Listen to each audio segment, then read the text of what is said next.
two ideas of an approach, an avodah, in these trying days. One idea goes like this. Pasuk says, Paroi Hikriv, when Paroi was running after Klal Yisrael, it says Hikriv. You should say Paroi Korav. Paroi himself came nearer. Hikriv means he brought nearer. Say Chazal, Paroi brought Klal Yisrael close to Kodesh Baruch Hu.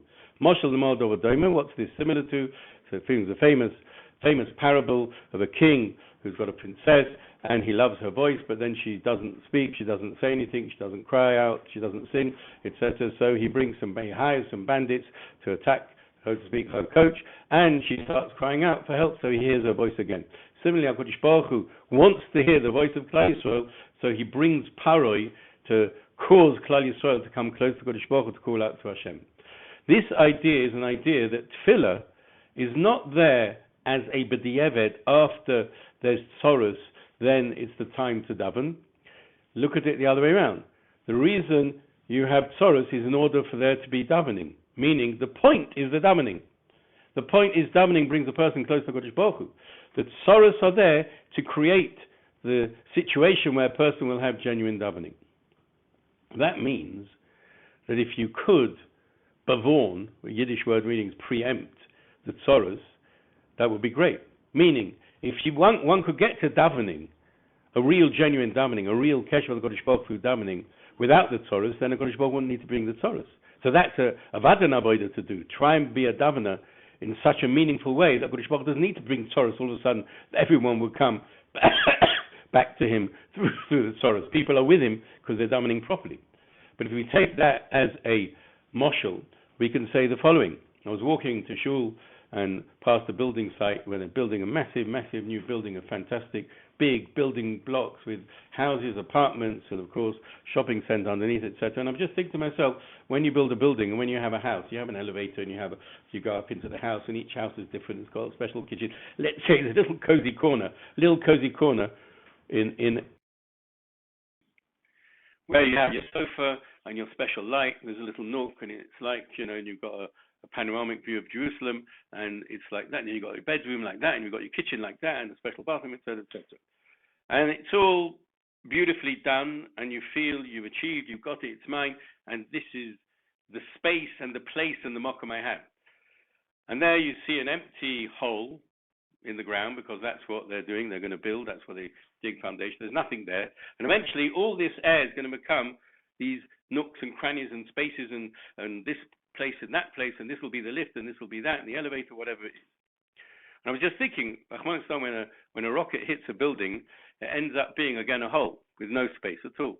There isn't any nook and cranny, there is no sofa, there is no panoramic view, there is no special counter in the kitchen, and this corner in the kitchen made like that, and it looks like this, and so on. So nothing going on. It's all just empty air, because it's all been destroyed. And one of the limudim of a rocket hitting, Rahman shouldn't hit anyone, but if it hits, even if it hits in Gaza, you can still learn a moshel from it, is that this is all temporary space. If I get too much into building my house and my little place and my bed and my comfort over here and over there, and that's what I become locked in and embedded, ingrained and rooted, then when a rocket comes, then it's a shock which is unbearable. And maybe it's coming to give us that shock. You don't feel comfortable, you don't feel safe, it isn't your place. If I can, before the rocket comes, work on making my place less of a place, less meaningful, less bound to it, less addicted and dependent on it, then maybe HaKadosh Baruch Hu won't need to send the rocket. That's the first. The second nekuda is that there are people on many different levels of seriousness. It's very hard for a little child to stay serious because serious events are happening. And the older you are, the more mature you are, the more serious you can remain. You can have staying power. We know there's such a thing during the year in the calendar, there Yemei Adin. Yemei Adin is Rosh Hashanah, and Yemei Arachmim, Yom Kippur, so it's Yemei Tshuva Elul.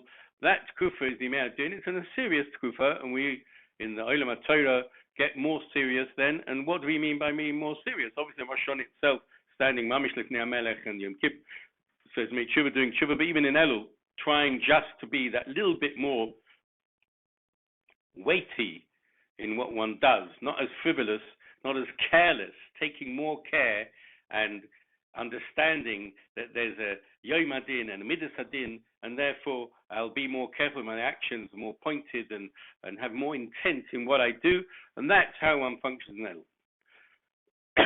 It's not only Yom Adin in the calendar. In the Kriyas Yamsuf, when there was Kriyas Yamsuf, so the Malachim said, "Why are you rescuing the Eden? Elu Abdei Avodah Zarah, Elu Abdei Avodah Zarah. They're both Abdei Avodah Zarah." And the question you'd ask, what on earth is the question talking about Klal Yisrael over Avodah Zarah in the middle of Kriyas Yamsuf, Kriyas Mitzrayim? And the answer is because when we require a ness, or when we require rescuing, then there's an element of Midas Adin, not calendar-wise, but event-wise. Since now you want to have Kriyas Yamsuf because you're stuck in a hard place between Paroi and the Yam, and there's nowhere to go, so now you need rescuing, so now I've got to check you out. Do you deserve it or not? And there's an element of Midas Adin. Mela, the Malachim say, Elu Avodah Zarah, Elu Avodah Zarah. Why should you rescue them? They're also not such good people. So we say as well, this time that we are behest upon him, and there's been a massive Midas Adin already, but there's a war going on, which means them against us, so to speak. And Klal Yisrael is on the one side, and the enemies of Klal Yisrael, which is vast enemies, massive enemies, on the other side.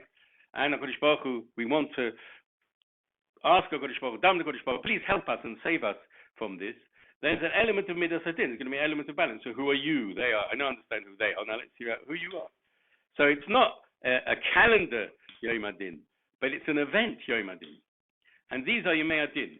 And I understand that we can't function for 5 weeks on the Rosh Hashanah mode. Only an Odom Godel can. And Gedolim can really stay serious weeks, months, and years on end. We can't do that. Maybe we can't do, I say to make sure. Maybe we can't do that either. That's also a bit hard. But maybe Elul. Maybe how we should be acting, how we should run our lives at the moment, should be with a little tinge of Elul. Because there is a sort of Midas Adin. There is a measuring going on, measuring up. When there's measuring up, we need to behave. But it's a shame if we behave better, we will be Zeichel to Yeshua, because the Kodesh Baruch will say, you are the ones, you're my children, you're the ones acting properly, I'll bring Yeshua, b'mher of Yomeinu.